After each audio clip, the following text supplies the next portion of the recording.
Warning, this content is for entertainment and educational purposes only.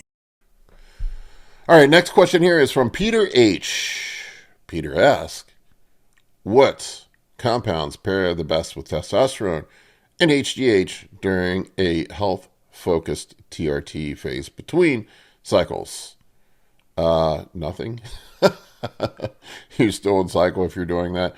I mean, I could see maybe an argument if you're a high estrogen converter to run a low dose of, say, Primobolan or something like that to mitigate estradiol conversion rather than taking an AI is 50 or 100 milligrams of Primobolan worse than running a milligram of Arimidex a couple days a week. I don't know.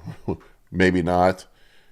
But my thought process when the TRT health phase is we want to get ourselves back to baseline. We want to be just on bioidentical hormones. We want to let our body achieve some sort of homeostasis. I think it's more difficult to do so when you are using hormones that are non-bioidentical that do have some downstream effects. Even Primobolan, as mild as it is, can have some negative effects on lipids. It can have some negative effects on SHBG. We want to let all that stuff recover while we're on a health phase, let our body get back to some sense of normalcy and just let it breathe a little bit. Save it for the next phase. Save that for, and I think guys get worried about losing size and losing progress and all that stuff. Of course, you're going to be a little bit softer when you're on your cruise or your health phase. You just can't stay hard like you can on gear year round. That does happen. There is going to be some decline in body composition. I actually find a lot of times my strength maintains or even goes up while I'm on a health phase. Bizarrely enough, that seems counterintuitive, but maybe the washing off of the stress and all of the negative stuff that comes along with being on gear. Who would have thought this? That being on gear nonstop might fuck you up. I find that I feel healthier and have more energy in the gym, and a lot of times I have more drive to lift the weights after I come off and take a break and go down to TRT and growth hormone. But I would run something like 200 mgs a test, 2 to 4 units of GH.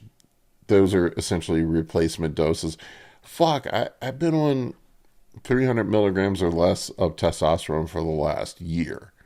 Now, essentially the last year, and I've been, I stayed 260, 270. I just, I'm not saying I look like a stage-ready competitive bodybuilder right now, but I have been able to hang on to most of my strength. I've been able to hang on to most of my size. I'm certainly not hard or chiseled right now, but I feel like all in all, I've held up fairly well, all things considered, with all the stuff that I've had going on, shoulder surgery and everything, just coming back down to baseline. So 8 weeks, 10 weeks, whatever your health phase is, don't worry about it. Just pull back down.